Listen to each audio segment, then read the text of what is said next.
Chaque année, du coup, je vise le plus haut bénéfice sur une veste. Et du coup, je me dis, celle-ci serait possible. À chaque fois que j'ai une veste, je me dis, celle-là, je le sens que c'est la veste. Et il y a une veste que j'ai achetée cette année, 85 €. Et je l'ai revendue 500 €. Du coup, là, je me suis dit, oh là là là là, là, j'ai fait quelque chose. Et toute la plus-value est réinvestie en bourse. Enfin, une partie, en fait, bon, moi j'avoue que je suis quand même un grand dépensier. Je sais plus ou moins gérer mon budget, mais j'aime bien les vêtements, j'aime bien partir en vacances, j'aime bien me faire plaisir. Et on va dire que ça me motive à faire plus d'argent en fait. Celui qui aime bien se faire plaisir après avoir réalisé de belles ventes sur Vinted, c'est Lucien. À 19 ans, cet étudiant à la KUL en ingénieur de gestion a déjà quelques années d'expérience en achat-vente de vêtements de deuxième main. Tellement qu'il arrive à générer des milliers d'euros de bénéfices et ne pense plus à trouver des jobs étudiants pour avoir de l'argent en poche. Lucien réinvestit même une partie de cet argent en bourse et dans toutes les directions, dans des ETF, des actions individuelles ou encore de la crypto, mais aussi dans ce qu'il appelle les petits plaisirs de la vie. Dans ce nouvel épisode de Tracker, Lucien nous expliquera comment il s'organise pour générer autant d'argent grâce à la vente de vêtements et pourquoi il réalloue une partie de ses gains dans des produits financiers. Mounir Lagoun, CEO de Finari et prochain invité de la série Tracker Plus, intervient également dans cet épisode pour commenter la démarche de notre invité de la semaine. Je suis Salim Nesba et je vous souhaite la bienvenue dans Tracker, le podcast bourse du journal L'Écho. Place à l'histoire de Lucien. Il nous explique comment lui est venue l'idée d'investir en bourse les gains réalisés sur Vinted. Il y a quelques années, j'ai commencé un business sur Vinted où je revendais des vêtements en fait, parce que j'ai toujours beaucoup aimé les vêtements. Je suis plutôt spécialisé dans les saisons hivernales, où je vends principalement des doudounes de certaines marques bien spécifiques. Et je me suis dit, mais en fait, c'est beaucoup plus facile de se faire de l'argent en utilisant son argent et en plus de ça des compétences et des connaissances que j'avais dans un business pour réinvestir cet argent plutôt que de juste dépenser et d'utiliser des heures de travail contre un salaire. Et du coup, j'ai commencé à réinvestir mon argent là-dedans. Investissement sur le long terme, je touche à rien. C'est pas mon métier, donc ça, j'avais pas besoin on n'a pas besoin d'autant de formation quand on veut juste investir. Souvent, les gens ont peur parce qu'ils pensent qu'il faut extrêmement bien connaître la bourse, savoir comment les marchés financiers fonctionnent, se renseigner, regarder les news tout le temps, alors qu'au final, je veux dire, tout le monde peut investir facilement, sans trop de connaissances, si on sait sur quoi il faut investir. Et si on se sent en sécurité de le faire aussi comme tu l'as été, et si aussi on a de l'argent qu'on peut perdre. Et alors toi, ce qui est intéressant, c'est que cet argent que tu peux perdre, t'as été le trouver dans l'économie collaborative, dans des plateformes de vente de vêtements de deuxième main. Et tu nous parles de doudounes. Mon petit doigt me dit que ces doudounes, tu les achètes plutôt en été qu'en hiver. Évidemment. Tu as mis le doigt dessus. L'offre et la demande, c'est ça ? Évidemment. Donc en gros, ce que je fais, c'est que, en fait, il faut savoir que juste après les fêtes de Noël, les prix baissent déjà énormément parce que tout le monde a acheté ses cadeaux, les gens ont dépensé beaucoup d'argent, donc en ont moins. Et en plus, il y a les soldes qui commencent. Donc en général, le marché baisse déjà beaucoup. Ça va encore un petit peu, mais à partir de mars, je considère que la saison est complètement finie. Surtout que les vestes que je vends sont quand même assez chaudes. Les variations saisonnières de prix, tu t'en rends compte par ton expérience ou c'est parce que quelqu'un te l'a dit ou que tu as eu un cours Clairement de mon expérience. Parce que moi, j'ai vraiment commencé sur le tas. Quand j'ai commencé l'achat-vente Vinted, personne n'en faisait. En tout cas, très peu. J'ai commencé en 2021, quelque chose comme ça. Donc, tu avais 16 ans. Ouais, 16. J'avais 16 ans. Et voilà. Et du coup, personne n'en faisait. Et du coup, j'ai vraiment appris sur le tas. Parfois, quand je repense, je me dis que j'ai eu de la chance. Parce qu'à l'époque, vu qu'il y avait moins de monde, on pouvait un peu acheter n'importe quoi et tout se revendait. Et quand je pense à ce que je connaissais à l'époque, je me dis qu'il y a quand même des fois où j'ai pris des risques. Parce que moi, j'achetais beaucoup. Je me disais, allez, j'achète de tout et on verra ce qui marche pas. Au final, c'est trial and error, juste pour comprendre qu'est-ce qui fonctionne pas, quel modèle, quelle niche. Et oui, ces fluctuations, je m'en suis rendu compte dès la première année en fait. Les tailles aussi. Ouais, c'est vrai que par exemple, un modèle en taille M vaut beaucoup plus qu'un modèle en taille XL. Moi, par exemple, quand j'achète, je fais vraiment attention à ça. Et quelqu'un qui vend une veste XL, même en très bon état, une très bonne marque, un modèle qui est très demandé, si c'est en taille XL, je vais peut-être demander la moitié du prix parce que je sais que ça se revend moins bien. Il y a beaucoup moins de demandes. Il y a moins de gens qui font du XL, donc il y a moins de demandes. Et du coup, c'est juste moins intéressant. Combien t'arrivais à dégager de bénéfices en faisant ça? Donc, quand j'ai commencé au début, c'était des petites marges et j'ai essayé plein de niches en fait. Donc, la première année où j'ai commencé en 2021, donc c'était des petits pulls d'une certaine marque. Et ensuite, après, je me suis dit, il faut que je m'intéresse aux articles qui sont un petit peu plus chers. Du coup, il y aurait peut-être moyen de faire une plus grande marge. Parce qu'un article qui coûte 30 € en neuf, tu vas jamais pouvoir vendre ou faire plus que 30 €, même si tu l'as gratuitement. Alors que si tu tombes sur des articles qui valent peut-être 200 €, il y a moyen si tu arrives à acheter plus bas, il y a moyen d'augmenter les marges. Du coup, j'avais vu des gens qui allaient en brocante, en fait, et qui ensuite revendaient sur Vinted plus cher. Et du coup, je me suis dit, mais il y a quelque chose à faire là. Et tout début septembre, c'était 2022, je me suis dit, mais j'ai envie d'aller en brocante. J'appelle un ami, je dis, là, il y a une brocante. C'était au cimetière d'Ixelles. On y va. Et en une journée, je pense que je m'étais fait 450 € de bénéfices, quelque chose comme ça. Je me suis dit, c'est génial, ça. Là, il faut continuer. Pendant un mois, donc on allait à l'école pendant la semaine. Et puis, le samedi matin, on se réveillait à 7h. Et puis, à 8h, on était sur les brocantes toute la journée. Parfois, et on avait des grands sacs, parfois on avait trop, on devait rentrer chez moi, on remettait tous les vêtements, on retournait à notre brocante, et des fois on faisait 7 ou 8 brocantes par jour. On rentrait, on faisait l'inventaire, combien on avait acheté chacun des vêtements, est-ce qu'il faut laver, est-ce qu'il faut pas laver, on commençait déjà à faire les photos et tout. Puis ensuite après, le dimanche, rebelote, 7h réveil, on refaisait des brocantes toute la journée. Et puis encore inventaire, on commençait déjà à faire les photos, puis on n'avait pas fini. Lundi, moi je continuais, toute la semaine on postait, et puis qu'on a fait comme ça pendant tout le mois de septembre. Et au final, avec ça, on a dû se faire peut-être pas tant que ça, mais peut-être que quelque chose comme 2000 € chacun de bénéfices. Et donc ça, moi je me suis dit, ok, là j'ai fait un petit peu plus d'argent. Ce qui serait sympa, c'est de le réinvestir. Là, je suis encore un petit peu avant l'hiver, je vais investir tout mon argent. Et j'ai investi tout mon argent, tout l'argent que j'avais fait. Et j'ai acheté plein de vestes, donc j'ai dû investir peut-être 2-3 000 €, quelque chose comme ça. Et cette première année-là, j'ai dû vendre pour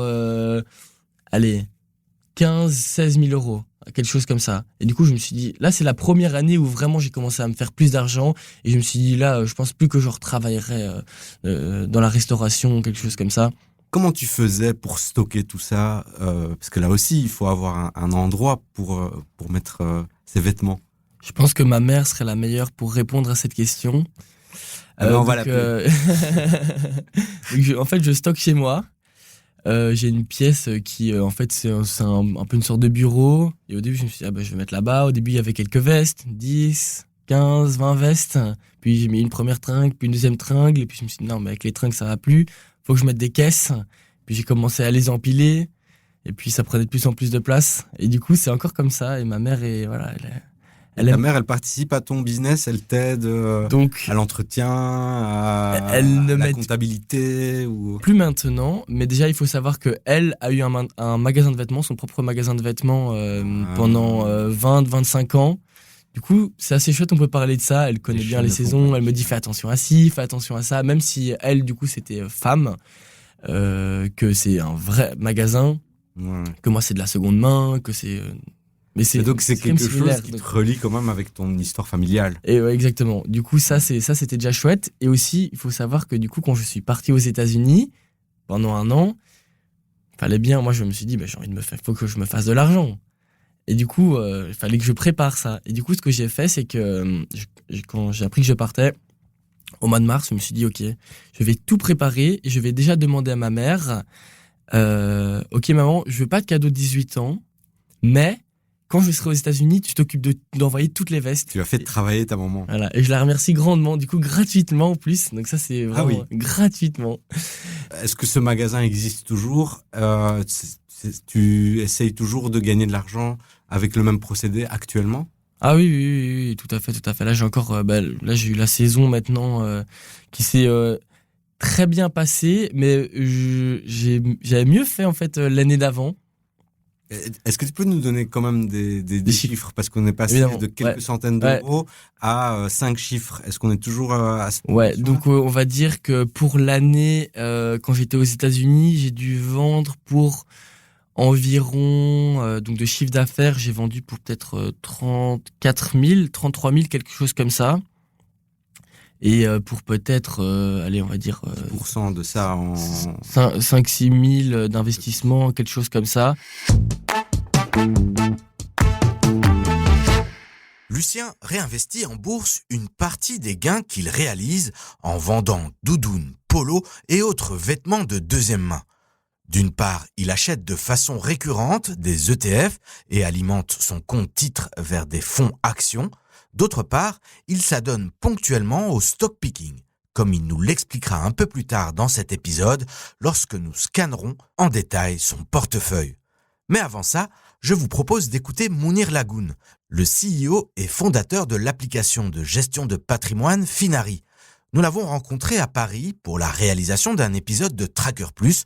Vous savez, cette série où les pros de la finance nous disent tout sur le contenu de leur portefeuille et leur stratégie d'investissement. Nous avons fait écouter à Mounir quelques extraits de notre entretien avec Lucien. Voici sa réaction. Moi, j'avais pas du tout cette maturité à l'âge de Lucien. J'avais pas cette fibre entrepreneuriale jeune. Il y a beaucoup d'entrepreneurs qui vont dire qu'ils vendaient de la limonade sur leur stand ou qui tondaient la pelouse pour gagner un peu d'argent. Moi, c'est vrai que j'ai pas fait ça. Et donc, je suis très admiratif des gens qui le font.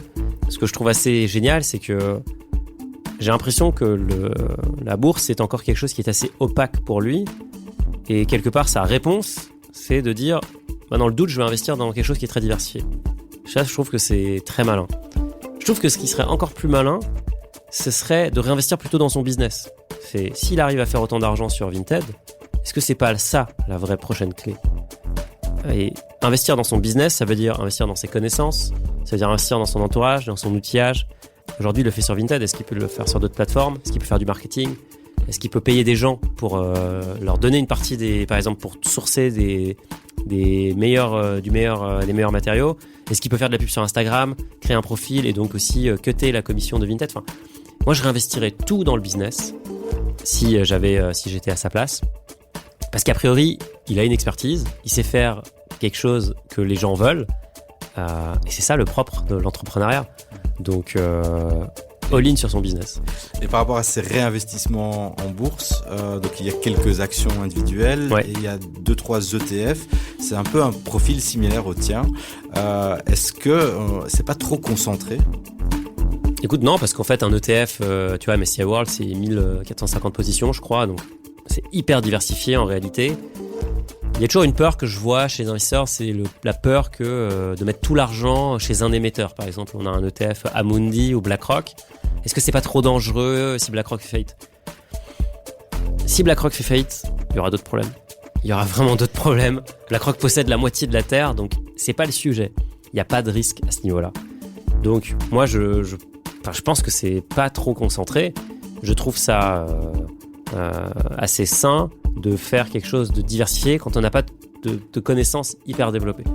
Si Lucien avait une énorme conviction, par exemple, alors Vinted me semble pas être coté, mais mettons que Vinted soit coté et que Lucien pense que l'action est complètement sous-valorisée, peut-être que ça aurait été intéressant de dire je vais mettre tout sur Vinted parce que je suis convaincu que cette plateforme a encore beaucoup de potentiel.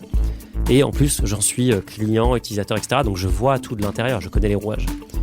Mais en l'état, il connaît pas très bien. Il veut juste être exposé à la classe d'actifs. Je trouve ça logique de faire ce qu'il fait. J'aurais fait exactement pareil à sa place. Et j'aurais même pris qu'un ETF parce qu'en fait, j'aurais concentré ma diversification sur un sujet pour aussi simplifier l'image mentale.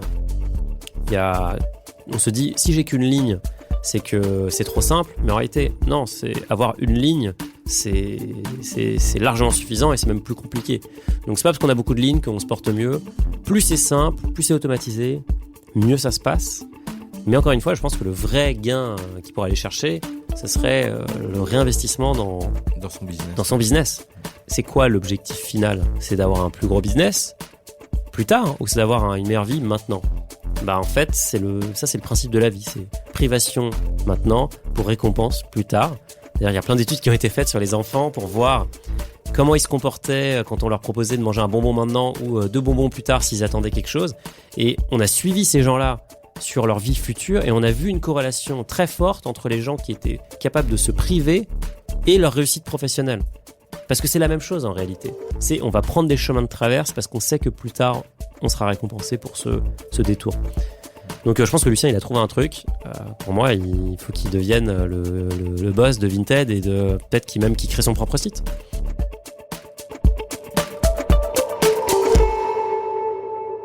Restez branchés sur Tracker, Mounir Lagoun se prêtera au jeu de notre podcast et nous dévoilera le contenu de son portefeuille d'investisseurs dans un des prochains épisodes de la série. Mais là, c'est un autre portefeuille que nous allons analyser en détail, celui de Lucien. Vous l'avez compris, c'est l'heure de scanner le portefeuille de notre invité de la semaine. J'ai un ami qui étudie la finance à l'UCL, à Louvain. Et je l'ai beaucoup fréquenté cet été. Et lui s'intéresse énormément au marché, à la bourse. Et donc lui me donnait des conseils, mais sans trop m'en donner, parce qu'après c'est toujours délicat quand t'es pas un expert de donner des conseils, parce que imaginons que le marché fasse l'inverse. Du coup, il me disait toujours, moi, j'aime pas donner des conseils, mais bon, après, si tu m'en demandes, je t'en donne. Et du coup, je me suis intéressé petit à petit, et puis je me suis renseigné aussi sur les réseaux, par exemple sur YouTube, et puis même sur TikTok. Au final, parfois, il y a des informations qui sont quand même intéressantes. Ça faisait un petit temps que je m'intéressais à l'économie, je voyais comment ça fonctionnait. Je me suis dit, allez, j'ai un petit peu d'argent, c'est le moment d'investir. J'ai pas envie de mettre tous mes œufs dans le même panier. Si à ma Vinted ça fonctionne un petit peu moins bien, et même j'avais pas envie d'avoir tout mon argent sur mon compte en banque, ça sert pas à grand chose. C'était en fait beaucoup plus intelligent de mettre l'argent là-dessus. Et du coup, petit à petit, j'ai commencé à investir. D'abord, j'ai investi sur le S&P 500. Voilà, je me suis dit bon, les trackers, les ETF, historiquement, ça monte. Sur le long terme, ça a toujours monté aussi bien. Y a de l'inflation, donc les monnaies valent moins, du coup les actions historiquement montent, et puis même c'est diversifié.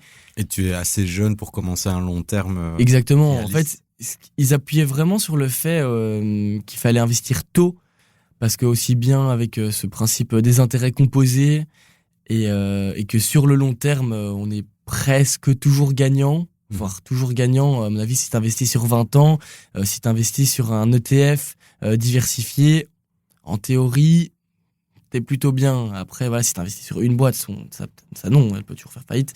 Mais du coup, je me suis dit, je vais commencer à investir là-dedans. Je mets 50 € par mois dessus. Et en fait, j'ai pris un autre investissement, le MSCI World. MSCI World. MSCI, voilà, World, et parce que c'est encore plus diversifié, ça fait un petit peu doublon, parce que je pense que 60% du MSCI World est logé aux États-Unis. Ouais, c'est ça, donc bon, ça fait un petit peu doublon, mais c'est un petit peu plus diversifié, et voilà, c'est comme ça que j'ai commencé à faire mon portefeuille. Au final, c'est pas si mal. Le S&P 500, depuis que j'ai investi, a mieux performé, par exemple, que le MSCI World. Et du coup, là, j'investis 200 € par mois là-dessus. Et ça, c'est depuis combien de temps que tu fais ça ? Ça fait, on va dire, 9 mois. Un peu plus. Hein. Donc, et comme il y a de l'argent qui rentre régulièrement, c'est ça, hein, tes doudounes. Voilà, j'investis comme ça. En fait, non, au tout début, j'ai investi plus. Maintenant, j'investis donc 200 € par mois sur le MSCI World, 50 € sur le S&P 500. Et sur mon app de courtage, et ils offrent aussi un robot en fait sur lequel tu peux investir. Il y a différents types de risques, donc il y a 5 niveaux de risque. Donc, et moi j'ai investi sur le plus haut niveau de risque parce que j'ai investi sur le long terme, et donc je sais que sur le long terme, je peux me permettre de prendre plus de risques. Et donc, j'investis là-dessus 100 € par mois. Et là, il a bien performé ces 9 derniers mois. Je suis peut-être à 8%, quelque chose comme ça. Donc, ce qui est bien. Est-ce qu'il y a encore d'autres Investissements, oui. mensuels ? Oui, mensuel, peut-être pas. Mais en fait, du coup, ça, c'est mes, entre guillemets, les investissements récurrents. Tous les mois, j'investis dessus. 400 et des euros. Voilà, quelque chose comme ça. Et en fait, je m'intéresse aussi du coup à la bourse et à des entreprises spécifiques.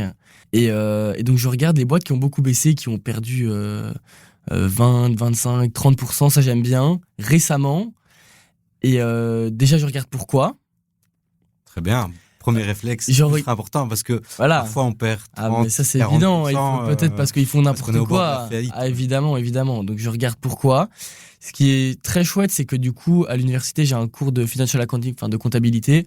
Et donc on apprend à lire un bilan comptable, la santé de la boîte, qu'est-ce qu'elle vaut, est-ce qu'ils font de plus en plus de bénéfices, combien est-ce qu'ils possèdent de stock, est-ce que voilà c'est ça, combien de cash ils ont, est-ce que ça augmente d'année en année, est-ce que je vois du potentiel, est-ce qu'ils ont beaucoup de dettes, comment est-ce qu'ils gèrent ça. Et en plus sur encore cette application de courtage, il y a une partie news où tu peux voir toutes les news qui sortent sur cette boîte. Et du coup, moi, je m'intéresse aux actualités en fait de la boîte. Qu'est-ce qui se passe Et donc ça, c'est très intéressant. Tu peux apprendre beaucoup sur cette boîte. Pourquoi est-ce que ça a baissé ? Et là, en général, tu as plein d'articles. Je lis les quelques articles qui sortent. C'est quoi ton allocation pour ce type d'investissement par rapport aux 400 € que tu mets par mois En fait, ça dépend à quel point je connais. En fait, selon à quel point je connais la boîte, à quel point est-ce que je crois en l'avenir de l'entreprise.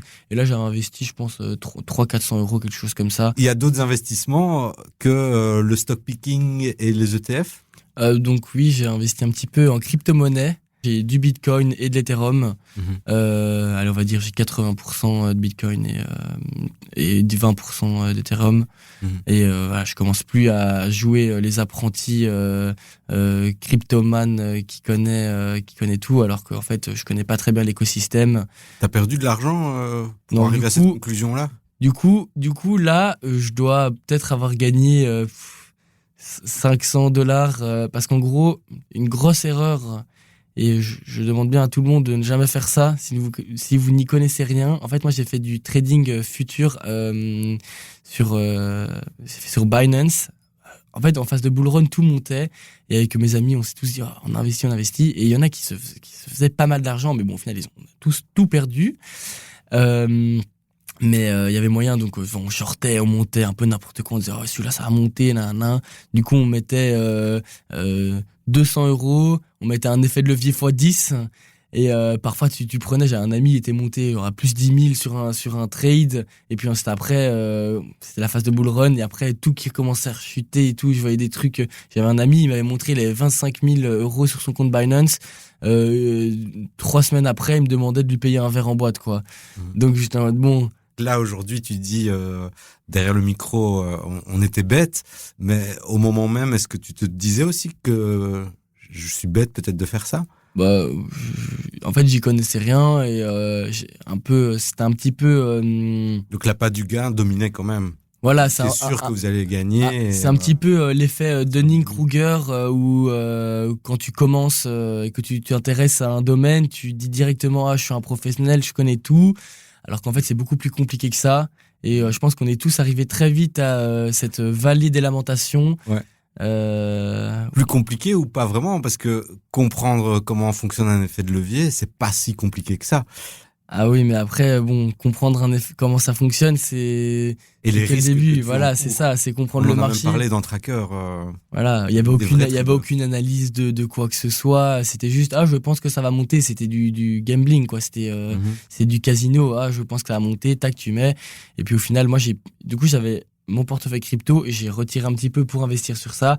Et du coup, ce qui a fait baisser. Bon, moi, j'ai pas perdu tant que ça. J'ai dû peut-être perdre, je sais pas, 1000 €. Donc c'est chiant, mais voilà. J'ai des amis qui ont perdu beaucoup plus. Est-ce que tu as un objectif ? On dit souvent aux gens, investissez avec une idée, un objectif. diversifier mon portefeuille et peut-être une sécurité. Je me dis que si jamais à un moment j'ai besoin d'argent, je sais que je peux aller là-dedans, je peux aller me servir si jamais j'ai envie de lancer ma boîte. Du coup, ça me permet d'avoir peut-être un petit peu plus d'argent le jour où j'ai envie de lancer ma boîte. En fait, pour l'instant, moi, mon seul objectif, c'est de me faire de l'argent le jour où j'ai une vraiment bonne idée, de pouvoir lancer ma boîte, peut-être emprunter, faire un prêt, éventuellement, si j'ai besoin de plus. Mais j'ai envie de pouvoir mettre le plus en fonds propres, parce que c'est plus facile. Et puis après, si j'ai investi mon argent et que ça monte bien, en général, tu gagnes plus vu que c'est toi qui as pris les risques. Du coup, voilà, c'est plutôt ça. Mais après, j'ai pas forcément besoin d'argent. Je pourrais perdre tout mon argent demain. J'ai un toit, j'ai une famille. Au final, c'est que de l'argent, entre guillemets, de l'argent de poche. Mais je me projette déjà. Je pense que c'est intéressant. Et vu que commencer le plus tôt possible, c'est beaucoup plus intéressant. Comme le veut la tradition dans notre podcast, nous demandons à nos invités de vous poser une question, de sorte à alimenter les débats sur le groupe Facebook Les Traqueurs de l'écho. Lucien a donc une question à vous poser. On l'écoute. Selon vous, quelle est la plus grande barrière qui empêche les jeunes d'investir en bourse ? Plutôt le manque de connaissances, le manque de capital ou plutôt la peur du risque ? Bonne question. Et tu pourrais poster ça via ton compte sur le groupe Les Traqueurs de l'écho Tout à fait. Et lancer le sondage et tout ça. Tout à fait. On te rejoint là-bas. Je vais rejoindre le groupe. Les Traqueurs de l'écho. Je rejoins. Plus de 5000 super passionnés de bourse. Envie de répondre à Lucien ou d'entrer en contact avec nous ? Venez rejoindre le groupe Les Traqueurs de l'écho sur Facebook ou écrivez-nous à l'adresse podcast@leco.be. Merci de nous avoir écoutés. C'était Saline Nesba au micro et Julie Garrigue à la réalisation pour Tracker, le podcast Bourse de l'écho. À la semaine prochaine.